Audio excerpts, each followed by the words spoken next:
France Bleu Saint-Étienne-Loire, on cuisine ensemble dans la cuisine d'un chef. Et comme tous les dimanches sur France Bleu Saint-Étienne-Loire, Carole Chouvrier s'installe dans une cuisine ligérienne ou altiligérienne à la découverte de son chef, mais également de la cuisine du restaurant. Et comme tous les dimanches, Carole, vous nous faites découvrir un restaurant de la Loire, en l'occurrence stéphanois aujourd'hui, son chef. Et nous faisons pas à pas l'une de ses recettes.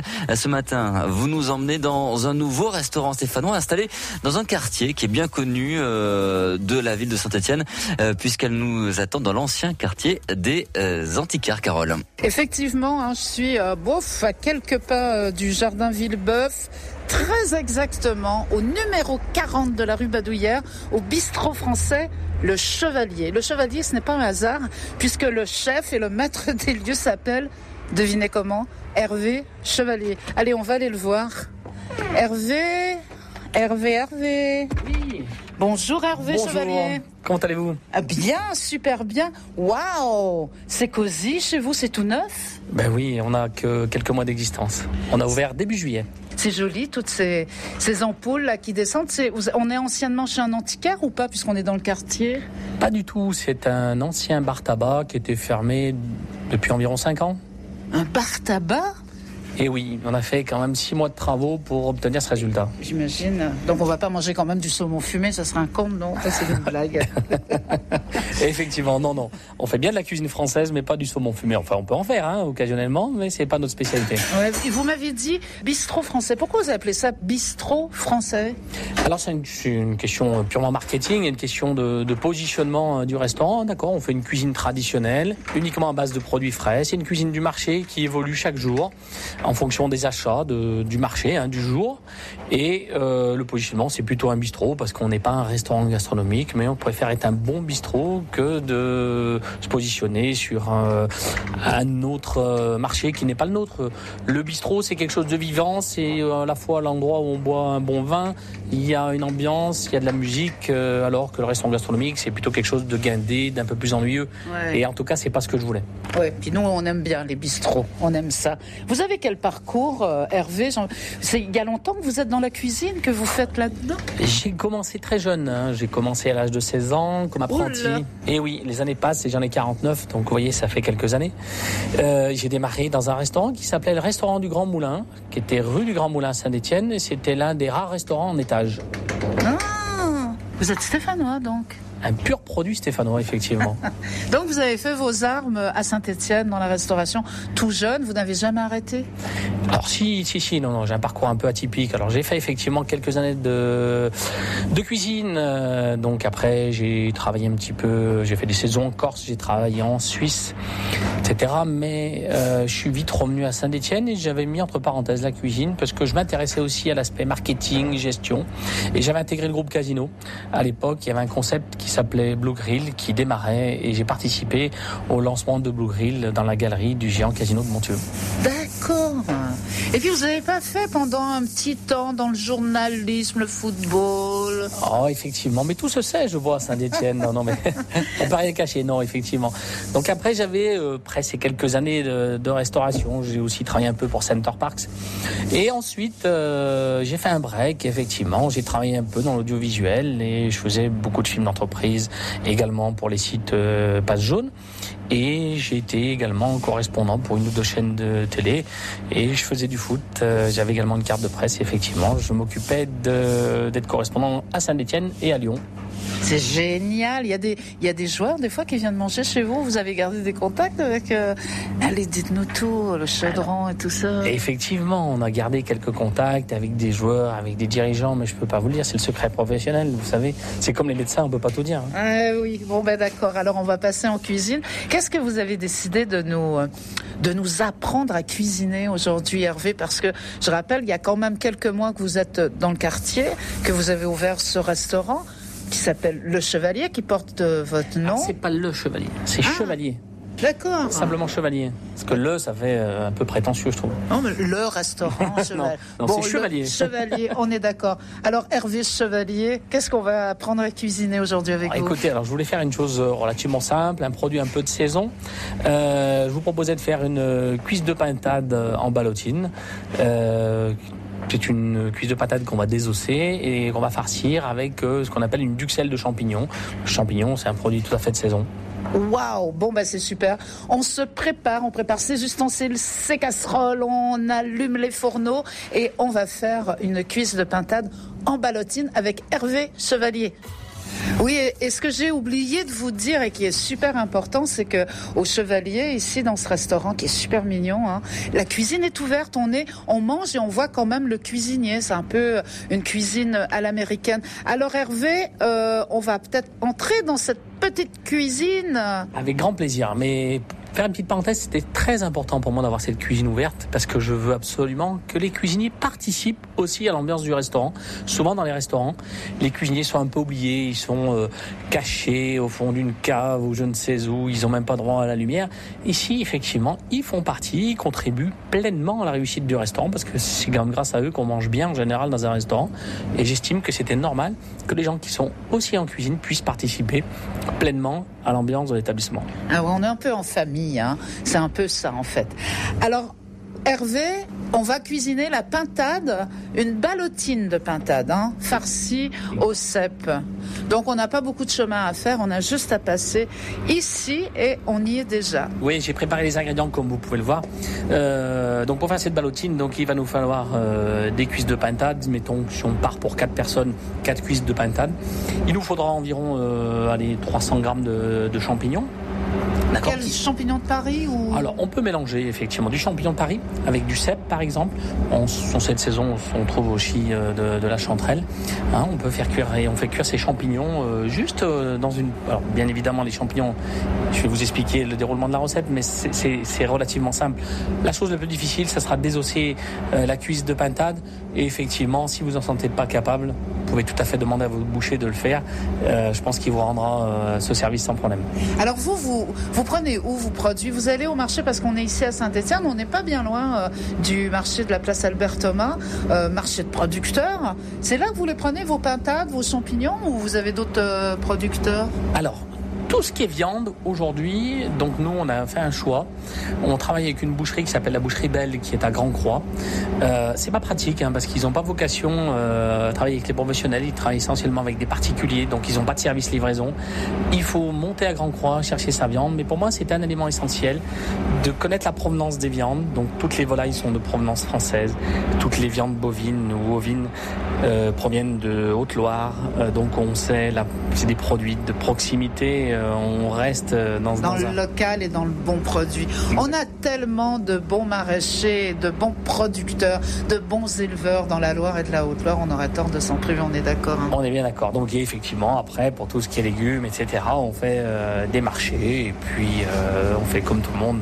De temps en temps, on va aussi dans une enseigne qu'on ne peut pas nommer, mais chez qui on trouve aussi des produits un tout petit peu spécifiques pour nous, les professionnels. D'accord. Alors, on attaque par quoi? On va commencer par désosser les cuisses de pintade. Ça me fait un peu peur, ça. Mais non, regardez, c'est tout simple. Regardez, vous voyez, on va sortir ces cuisses et puis je vais vous montrer comment on fait, d'accord? Ok. Déjà, Hervé, la chose la plus importante, c'est le couteau. Il faut un bon couteau. Comme vous le voyez, donc on a préparé tous nos ingrédients. Donc j'ai mes cuisses de pintade. Voilà, je prends mon couteau, donc je mets un petit coup de fusil parce qu'il faut qu'il soit bien aiguisé. Et je vais vous montrer comment on désosse les cuisses. Donc on est sur une cuisse de pintade fermière. Voilà, donc on prend la cuisse, c'est très simple. Donc cette cuisse, on prend le côté où il y a la chair, vers le haut. Et il suffit simplement avec un couteau bien aiguisé de suivre l'os, d'accord? L'os de la petite patte, pas de la cuisse, du haut de cuisse, plutôt de la patte. Voilà, c'est le pilon si vous voulez, exactement son nom. Donc on suit l'os tout simplement, vous voyez, c'est pas très long. Alors effectivement, pour un professionnel, c'est beaucoup plus facile, j'imagine. Mais encore une fois, si vous en sentez pas capable, vous pouvez tout à fait demander à votre boucher de le faire. Il suffit de bien suivre l'os tout le long. Et voilà, et vous m'enlevez tout ça, mais d'une façon, waouh, ça n'a pas l'air trop compliqué, effectivement. Vous voyez, donc une fois qu'on aura désossé complètement cette cuisse, on va prendre un outil qu'on a chez nous pour, si vous voulez, un tout petit peu aplatir la viande. Il va falloir la taper, si vous voulez. Important, par contre, bien garder les os. Les os que vous avez enlevés de vos cuisses vont vous permettre de faire un petit fond, un fond de volaille, qui va nous permettre de faire cette sauce qui va accompagner ensuite cette ballotine. Donc vous voyez, donc on a bien aplati maintenant cette cuisse désossée. Il suffit de l'assaisonner avec du sel, du poivre. Ensuite, nos champignons, vous les avez bien essuyés, qui sont bien nettoyés, qui n'ont plus de terre. Il suffit de les couper grossièrement en morceaux, les faire sauter dans une poêle uniquement avec un peu de beurre, de sel et de poivre, et vous les laissez cuire jusqu'à que l'eau s'évapore naturellement. Une fois que ces champignons sont cuits, vous les retirez et il suffit de les couper finement, soit avec un couteau sur une planche, soit si vous avez un petit robot coupe, de les passer au robot et d'en faire ce qu'on appelle une duxelle. Super, duxelle, petits champignons coupés en petits morceaux. Voilà. Ensuite, on assaisonne donc notre cuisse, sel, poivre. On va la garnir avec cette duxelle, voilà. Donc là maintenant, qu'est-ce qu'on fait ? On roule notre cuisse pour lui donner la forme de la ballotine. Voilà. Maintenant, pour qu'elle se maintienne à la cuisson, on va l'emballer dans du papier d'aluminium. Vous mettez pas du papier transparent là ? Ah ben non, puisque le papier transparent, je ne pourrais pas le mettre à la poêle. Ah, vous mettez à la poêle. Donc voilà, il faut bien tenir votre ballotine de chaque côté, pour pas que votre farce de champignons s'échappe. Et vous l'enroulez tout simplement avec l'aluminium. Vous prenez chaque bout comme si vous vouliez faire une papillote. Il faut bien tourner de chaque côté pour bien la resserrer. C'est ce qui va donner sa forme. Ensuite, vous avez vos ballotines emballées donc dans ce papier d'aluminium. Et il suffit de prendre votre poêle, de mettre un peu de matière grasse, un peu d'huile, d'arachide par exemple, avec une petite noisette de beurre, pas trop de beurre parce qu'il va brûler, mais un petit peu, il va donner quand même bon goût. Et vous le goût va passer à travers le papier d'alu ? Bien évidemment. Oh là là, je veux voir, allez. J'ai hâte. Et en plus, je vais goûter. Et là, on va pouvoir donc cuire notre ballotine, effectivement, dans le papier d'aluminium, et aussi bien le goût que la chaleur vont passer à travers. Incroyable. Alors là, je découvre un monde. Et ça va cuire pendant combien de temps, Hervé ? Oh, ça, c'est 15-20 minutes à peu près. Il suffit de bien le faire colorer. Préalablement, il faut avoir chauffé son four à 180 degrés.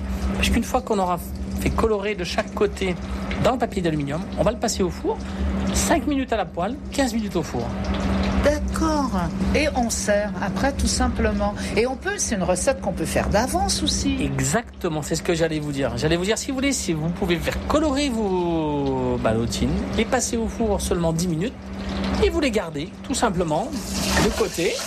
Et puis derrière, lorsque vos invités sont là, vous avez juste à les réchauffer. C'est très rapide. Ça sent bon. Vous voyez, on retrouve cette bonne odeur de pintade, le côté de la peau croustillante, les champignons, vous voyez, c'est juste magnifique. Et puis c'est des produits de saison surtout. Et ça, vous allez nous servir ça avec quoi ? Alors, on va préparer, si on veut, n'importe quelle petite garniture. On peut faire sauter des petites pommes de terre. On peut très bien, en cette saison, travailler avec des légumes anciens. On peut faire même une purée de potimarron, par exemple. Ça se marierait très bien avec. Par contre, pour faire son petit jus, on a gardé les os tout à l'heure. Et on va faire revenir ces os dans une casserole, d'accord, pour faire ce qu'on appelle un fond de volaille. Là, je viens de démarrer une nouvelle casserole. Et là, vous entendez donc ces os qui sont en train de colorer au fond de cette casserole. Voilà. Une fois qu'ils sont bien colorés, je vais rajouter 2 oignons. Ensuite, je rajoute 4 carottes que j'ai épluchées et émincées, que je rajoute et que je vais faire légèrement suer également.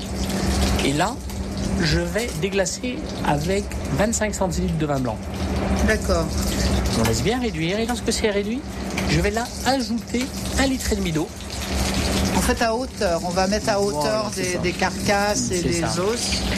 Et je rajoute un poireau, un petit bouquet garni sur un petit peu de thym, de laurier, un petit peu de poivre, éventuellement de sel.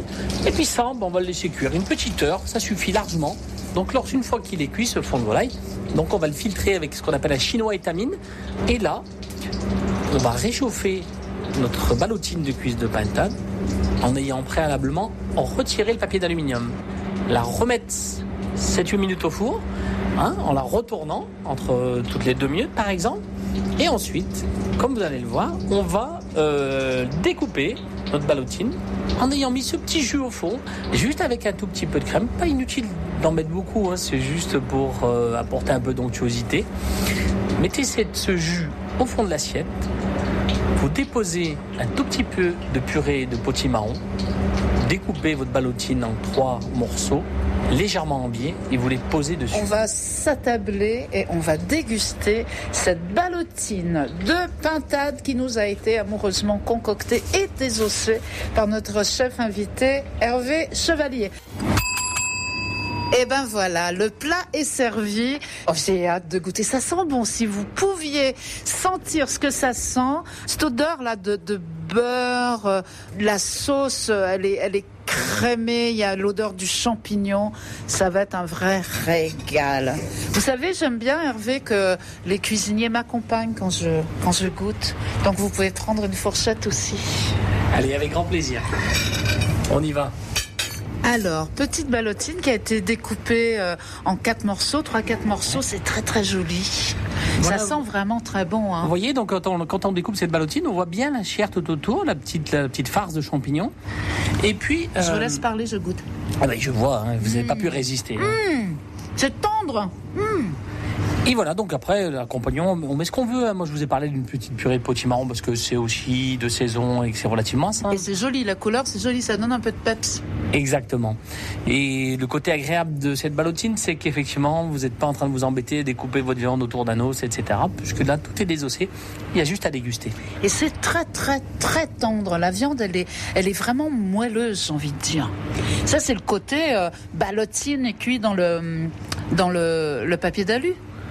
Je ne sais pas si je pense plutôt déjà un choix de matière première. Je crois que c'est surtout là où on fait son marché, c'est essentiel dans notre métier, c'est quand même acheter à la base de bons produits.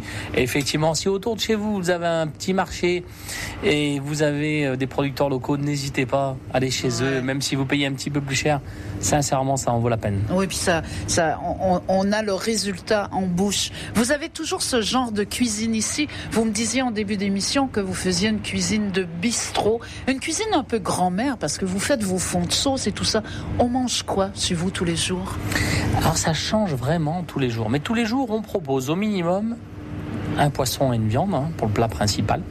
Mais il y a toujours un choix minimum de 2 entrées, de 2 plats et de 2 desserts. Sachant que tout est maison. C'est-à-dire que même nos pâtisseries sont 100% maison. Vraiment, tout est maison. La seule chose qu'on ne fait pas, c'est le pain qu'on sert à table. Par contre, on propose chaque jour un burger. Mais un burger ? Oui. Ah, c'est original. Mais pareil qu'avec des produits frais, et le pain, burger, le bun est fait par nos soins.